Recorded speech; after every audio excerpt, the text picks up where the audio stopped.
Le Premier ministre Cheikh Modibo Diarra a reçu en audience hier le collectif des élus du Nord préoccupés par la situation que vivent les populations du Septentrion. Ils se disent prêts à accompagner les autorités pour une sortie de crise. Le collectif des élus du Nord a ainsi remis au Premier ministre un document qui retrace la situation sécuritaire dans cette partie du pays. Le reportage de Daouda Sidiki Diarra.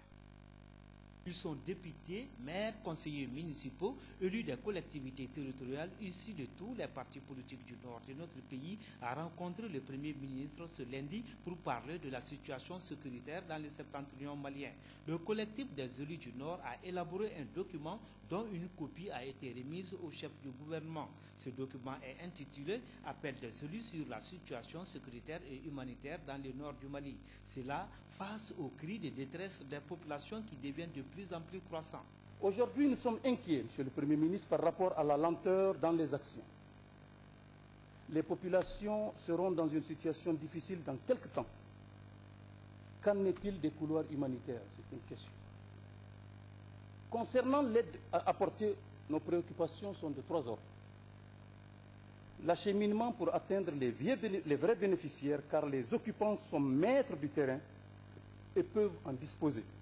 La deuxième crainte est que ce stock ne permette aux occupants de mieux s'implanter, car les populations alimentées seront dociles. Que faut-il faire?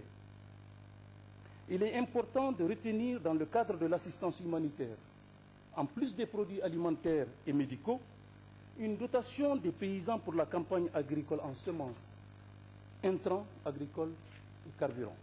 Le collectif des élus du Nord a attiré l'attention des autorités sur les catégories de populations à assister. Il s'agit des réfugiés qui sont aux frontières dans les pays voisins, les déplacés dans les régions et dans les grandes villes, entre autres. Le souci du collectif est d'autant plus grand que les djihadistes et les rebelles du MNLA sont en train de mieux s'implanter et d'avoir des adhésions à leurs idées. Les occupants sont en train de procéder à des nominations, même de nouveaux chefs de village, créant une haine entre les familles et du coup, ils se font d'autres soutiens. Le Premier ministre, qui avait tant besoin d'entendre les élus, s'est dit prêt à apporter une assistance humanitaire à nos populations du Nord. Ayez confiance, à mon sens, n'est-ce pas, de l'équité et à mon sens surtout de l'unité nationale. Quant à l'acheminement des vivres aux populations, les élus sont prêts à réfléchir sur les stratégies à adopter.